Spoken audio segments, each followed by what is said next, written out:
Hey everybody, this is Mr. C. We got little David here, and we're gonna shoot a short little video, and we're gonna show you how to complete the square with non-monic quadratic equations. That just means that the number in front of the x squared is not 1 anymore, it's gonna be some other number. So, I'm gonna, first of all, put this equation down here. Let's do solve,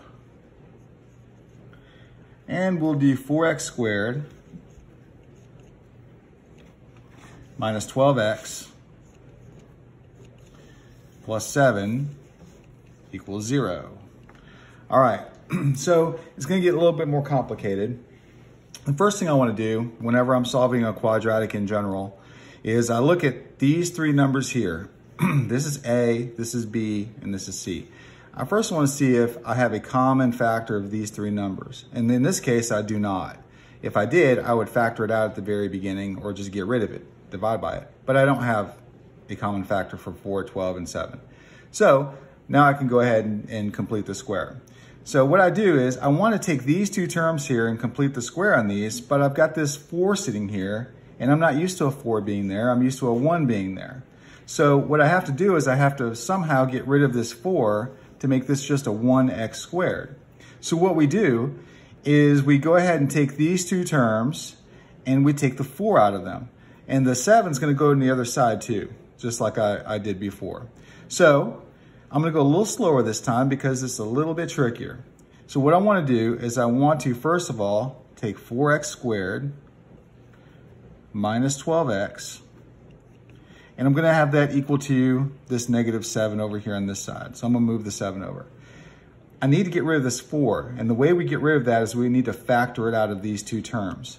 Now, luckily, 4 is a factor of 12. So it's going to come out of the 12 very nicely. If that is not a multiple of 4, though, then we would have fractions and a little bit more complicated math coming up. But this one should be fairly simple. So I'm going to factor a 4 out of these two terms, and it's going to look like this. 4 times, parenthesis, x squared, minus, now what would this number have to be in front of x? Well, I need to get a 12 back, so that would have to be a 3 there. So 3x. Okay, now I've got my end here, my k value from a couple videos before. And now, here's the thing. I'm going to add this number here, and I'm going to make a blank there, equals negative 7. And the thing is I'm not only introducing a new number here, but it's also multiplied by the 4 too, because the 4 distributes everything in here no matter what. So this 4 blank has to go on the other side too. This is what a lot of people forget to do. So I'm going to now add, to balance it out, a 4 blank to the other side. And that blank could very well be a fraction, and it's okay if it is. So let's see what's going to happen here. I now look at this negative 3, and I'm going to go ahead and complete the square on this part right there. So negative 3 over 2, and just like before, I'm going to square that, equals 9 over 4. Okay, this 9 over 4 is going to go here, and it's going to go here. So I'm going to draw some arrows. So this guy is going to go here and all the way over there. And I'm going to put it on there. 9/4. 9/4. Okay? So now I'm going to go ahead and write my perfect square right here. 4 times, and now I have x. Okay, what goes after the x? Well, again, it's this minus 3 halves, just like before. Minus 3 halves squared equals negative 7 plus, now if you want to simplify this, you can. 4 times 9/4 is really just going to be 9 because the 4s are going to cancel out. So I'm going to put a plus 9 over here. Okay, I'm going to clean this up a little bit. Negative 7 plus 9. So that's going to be x minus 3 halves squared is equal to, and that's just going to be 2 right there. Okay, so now before I have to change whiteboards here, so it's getting pretty filled up, I'm going to divide both sides by 4, and when I do that, I'm gonna get this 4 gone, but there's gonna be a 2 over 4 over here, which is actually 1/2. So x minus 3/2 squared equals, and again, if I divide both sides by 4, 2 divided by 4, we all know is 1/2. All right, so now this is the equation I'm kind of stuck with, and I'm gonna have to now go to my next whiteboard, and don't erase this bottom part because I'm gonna need that, okay? All right, so I now can continue on with x minus 3/2 squared is equal to 1/2. All right, so here we go. We're gonna take the square root of both sides. Plus minus, don't forget it. X minus 3/2 comes out. And that's equal to plus or minus. And then now we have the square root of 1/2. So what would the square root of 1/2 be? So let's go ahead and let's just keep it as the square root of 1/2 for just a minute. I'm gonna move my 3/2 over like I usually do, and I get x is equal to positive 3/2 plus or minus the square root of 1/2. But we don't like that square root of 1/2 there. We consider that to be unsimplified. So in math, what we do is we take this square root, and I'm gonna split it up into square root of 1 over square root of 2. So x is equal to 3/2 plus or minus the square root of 1, which is just 1, and the square root of 2 is the square root of 2. And still, we don't like this. We don't like to have a square root in a denominator for other reasons in math that you'll get in maybe another class. So what we do is we take this 1 over root 2, and I'll do this over here, 1 over root 2, and we do a process called rationalizing the denominator. So when we rationalize the denominator, we multiply the numerator and denominator by this exact number right here, because root 2 over root 2 is equal to 1. I'm not going to change it at all if I multiply by something that equals 1. What I have now is 1 times root 2, which is just root 2, over root 2 times root 2 is positive 2. Okay, so I'm going to replace this with this. So now I have x is equal to 3/2 plus or minus root 2 over 2. I know that looks weird, but if you're going to take Algebra 2 and Trig, you might as well get used to it because it's going to appear a lot. Okay, so now I have this expression, and I can actually take these two terms, I can combine them together. I'm okay with this, left like this, I'm all right with that. But if you want to write it as one expression, you could just write 3 plus or minus root 2 over 2. And then that's going to be your final answer. You could check this. You could actually plug these in for x in your original equation and see if it works. However, you're going to have to be really good at simplifying expressions because you got radicals in here, you got denominators. This is going to be a little bit trickier to plug into an equation and verify that you do get a, that it is a solution to the equation, but you can still do it. All right, so let's go ahead and let's look at another example here that I've selected. This time we're going to solve, and let's do 10x squared minus 7x minus 12 is equal to 0. So again, I take a look at it, 10, negative 7, 12, none of those three numbers don't have a factor in common other than 1. So I can't take anything out. So I just need to go ahead and start my completing the square. So again, I'm gonna move the negative 12 over, and I'm gonna isolate these two terms on the left side. So I've got 10x squared minus 7x, and that's just gonna be equal to positive 12 on the other side. Again, these two guys here, I gotta get rid of that 10. Now this is gonna not be a whole lot of fun because you see that 10 and 7, they don't share any common factors. So it looks like we're gonna get fractions right off the bat. And so whenever this happens, I'm just gonna have to slow down just a little bit. All right, so if I wanna take a 10 out of this term and this term, I can do that. 10 times x squared, it's still gonna be minus. Now what number would it be here when I multiply by 10 that I get the 7 back?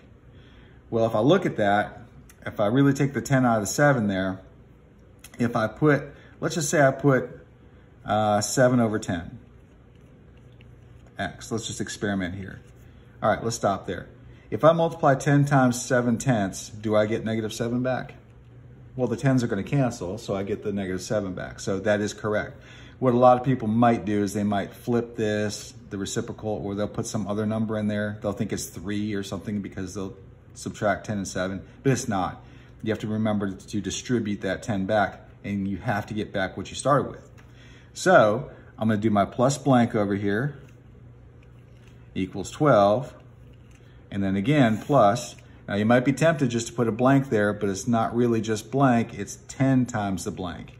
So plus 10 blank. All right, so we've gotten a little more complicated. So here we go. I've got to go ahead and take half of 7/10. Okay, so, and it's really -7/10. If I take -7/10 and I divide that by 2, and I square that, here's what's going to happen. The 10 is going to drop down with that denominator and multiply by it. So it's going to be -7 over 10 times 2 is 20 squared. All right. So now I got to slow down a little bit. Equals, okay, 49, 7 squared is 49, I got that. Okay. What's 20 squared? 20 times 20. It's probably going to be something like 400, isn't it? Mm-hmm. Okay. Ooh, that's not a nice number there, but it is what it is. So 49 over 400, 49 over 400. All right, here we go. This is now a perfect square. So I have 10 times x, and then what would it be here? Minus 7 over 20 squared equals 12 plus, all right, 10 and 400. That 10 and the 400 are going to cancel, and it's going to leave 40 down here. So let's see how that works. 49 over 400. Oh, wait, I'm going to still write 40. That's correct. Okay. Anything else we can do? Well, 12 plus 49 over 40. Can we combine that at all? I think we probably can. Let's see, 12 times 4 is 48, and plus another 0 would be 480. Does that sound about right, David? So what's 480 plus 49? Okay, so 480 plus 49 should give you 529 is what I'm looking at. So we've got 10x minus 7 over 20 squared equals 529 over 40.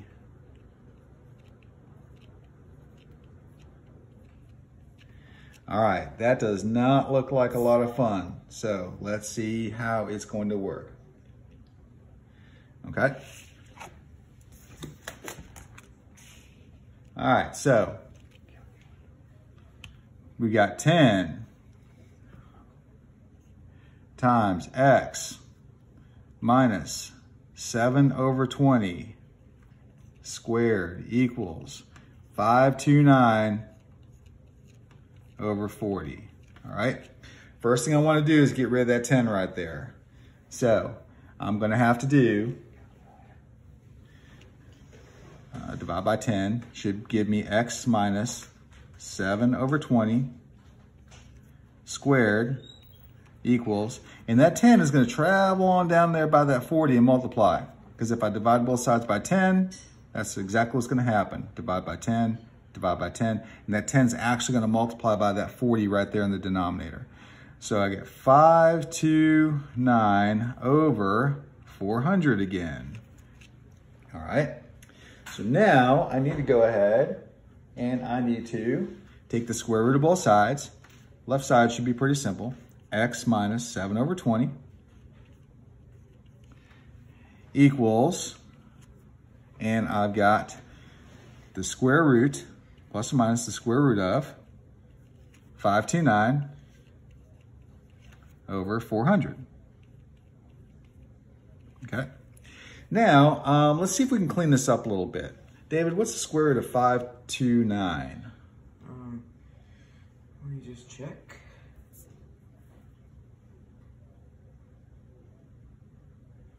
It is 23. 23, well, that's a nice number. So I got x minus 7 over 20 equals plus or minus 23, you say? Mm-hmm. Okay. And what's the square root of 400? Let me check. 20. 20, we already kind of knew that. So now we have the same denominators. That's very nice. All right, so things are looking up. I'm going to move the negative 7 over 20 to the other side. X equals positive 7 over 20 plus or minus 23 over 20. All right, here we go. Two solutions. Here's my first one. 7 plus 23 over 20. And the second solution is 7 minus, minus 23 20 over 20. All right, let's do this one first. 7 plus 23, I believe, is 30. And 30 divided by 20 should give us 3 halves. Nice. 7 take away 23 is equal to, what's 7 take away 23, David? It's negative,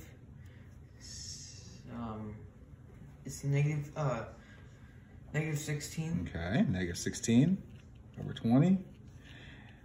Let's see, 4 goes into both of those, so negative 4 over positive 5. And it looks like our two solutions are 3 halves and negative 4 fifths.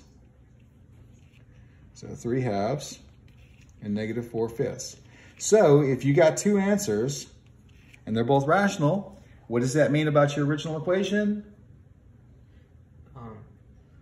It could have been factored. It could have been solved by factoring, and you wouldn't have had to have done all this.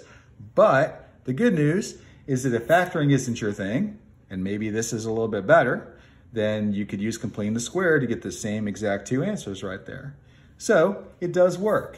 Awesome. All right, let's do one more.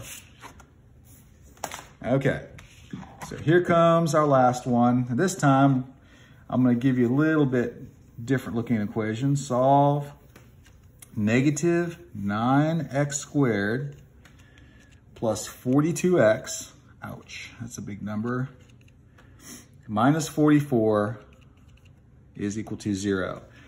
Now, the thing is, people are going to look at this negative 9 there, and they're not going to like that right at all, okay? And, you know, me either. I really don't like that negative a value there. However, it's good news. It is equal to 0. It's not a function, it's an equation. So I am allowed to multiply or divide all three terms by negative 1 and the 0. If I do that, multiplying by negative 1 is going to take each of these signs and flip them, and the 0 is still going to be 0.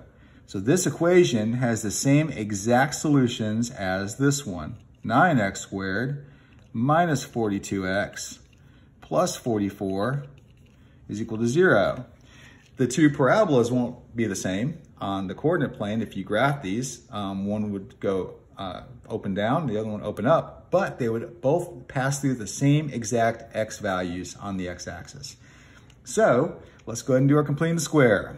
All right, this one, I need to isolate these two terms.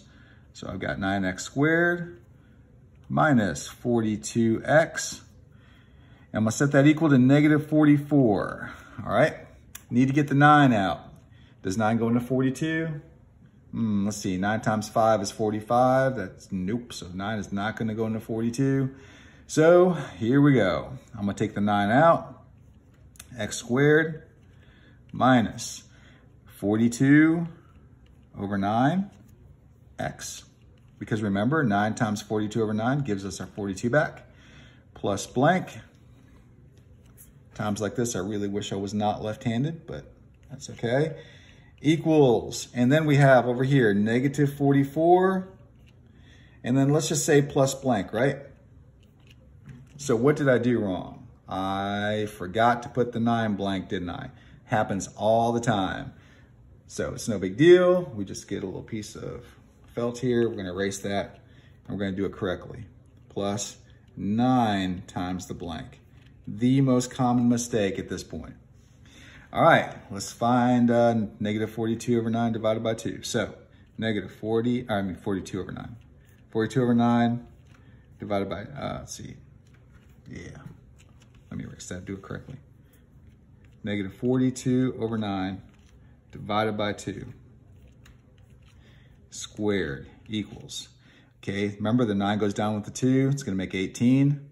So negative 42 over 9 times 2 is 18 squared. Now I could square that right now, or I could take the 42 and 18 and divide by 2. If I do that, 42 divided by 2 is 21, negative 21. 18 divided by 2 is 9, and it's a little more manageable now. Okay, David, what's 21 squared? 21 times 21. Okay, let me just think. 21 squared? Mm-hmm. It is 441. 441. And then we know what 9 squared is. That's just 81. So once you square it, it becomes positive. Okay, so that number is going to go here and here. Ugh. This is why a lot of people don't like to do completing square, because eventually, when your teacher gets done giving you all the nice problems, you get all the hard ones like this. And that's generally how this is going to work out. You're going to get big fractions and big numbers, but remember, in the end, they'll usually crunch down and they'll shake out to be numbers that really are not that bad at all. You just have to stick with it.